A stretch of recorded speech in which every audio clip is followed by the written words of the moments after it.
శ్రీరామ జయం. ప్రియమైన ప్రేక్షకులకు క్షీరాబ్ధి ద్వాదశి శుభాకాంక్షలు. క్షీరాబ్ధి ద్వాదశి అద్భుతమైన ఉత్సవానికి ప్రతీకాత్మకంగా సంప్రదాయజ్ఞులు అభివర్ణిస్తారు. క్షీరాబ్ధి ద్వాదశి అనే శుభమైనటువంటి ఈ సందర్భాన్ని పురస్కరించుకొని ఏ విధిని మనం అనుసరించాలి? ప్రదోష సమయంలో తులసి కోట వద్ద ఒక్క ఉసిరి మొక్కను కూడా నాటి ఆ తులసి మొక్క ఉసిరి మొక్క ఈ రెండింటి మధ్యలో కృష్ణ పరమాత్ముడి అర్చామూర్తిని వేంచేపు చేసే విధంగా ఏర్పాట్లు చేసుకుని స్వామి అనుగ్రహంతో తులసి కళ్యాణం నిర్వహించాలి. అలాగే తిరుమల, అన్నవరం ఇత్యాది దివ్యక్షేత్రాలలో స్వామివారి మహావైభవాన్ని సూచించే విధంగా వివిధ కార్యక్రమాలను అక్కడి క్షేత్రపాలకులు నిర్వహిస్తారు. మథన ద్వాదశి వ్రతం అనే వ్రతం ఈనాటి విశేషం. తులసి కళ్యాణం అనంతరం ఒక్క రోలులో కాసింత బియ్యం, కొన్ని పాలు అందులో ఉంచి చెరుకు గడ ఒకటి చిన్నారి బాలబాలికల చేతికి అందించి ఆ పాలు బియ్యం ఈ మిశ్రమాన్ని దంచమని ఆ పిల్లలకి చెబుతూ విష్ణువు యొక్క కథలను వారికి బోధించాలి. తులసి మొక్క ఎలా ఏర్పడింది అనే వృత్తాంతాన్ని తెలియజేయాలి.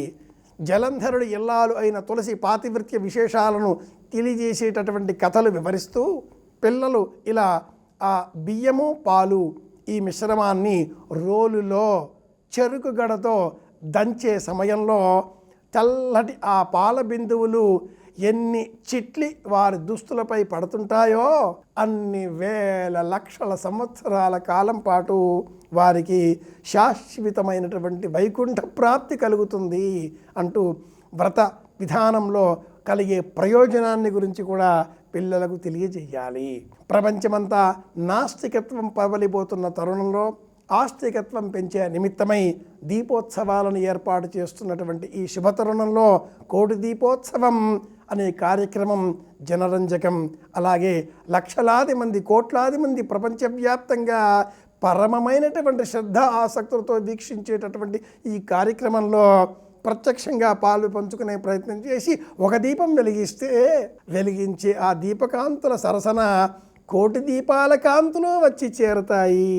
మనం పరమాత్ముడి అనుగ్రహం కోరి ఈ భూమిపైన వెలిగించేటటువంటి దీపాలను చూచి పరమాత్ముడు పైనుంచి నేలకి దిగి వచ్చి మనలను అనుగ్రహిస్తాడు. అలాంటి ఈ పరమమైనటువంటి అద్భుతమైనటువంటి సన్నివేశ సమయంలో తులసి కళ్యాణం మనకు ఆనందాన్ని కలిగించేటటువంటి అంశం. ఇంటిలో ఎటువంటి మొక్క ఉన్నా ఉండకపోయినా దోషం లేదు, కానీ తులసి మొక్క తప్పనిసరిగా ఉండాలి. ఇంటింటా తులసి తప్పనిసరి అనే నినాదంతో తులసి మొక్కలను ఈ శుభ సందర్భాన్ని పురస్కరించుకొని వితరణ చేస్తే కూడా అద్భుతమైనటువంటి పుణ్యబలం మనకు లభిస్తుంది. సాక్షాత్తు ఆ శ్రీమన్నారాయణమూర్తి అనుగ్రహం లభిస్తుంది అని కూడా ధర్మశాస్త్రం వివరిస్తుంది. సమస్త వ్యాధులను తొలగించేటటువంటి ఔషధీ విలువలు గల మొక్క తులసి మొక్క. సమస్త మనోసంబంధిత వ్యాధులను తొలగించేటటువంటి శుభమైనటువంటి లక్షణం దీపాన్ని వెలిగించడం.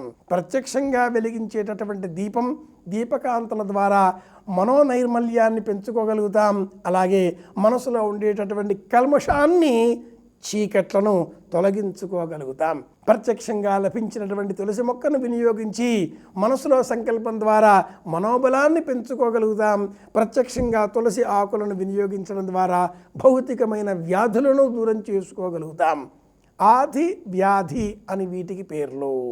ఆది అనగా మనసును పట్టి పీడించేటటువంటి రోగాల పరంపర. వ్యాధి అనగా శరీరాన్ని పట్టి పీడించేటటువంటి రోగాల జాబితా.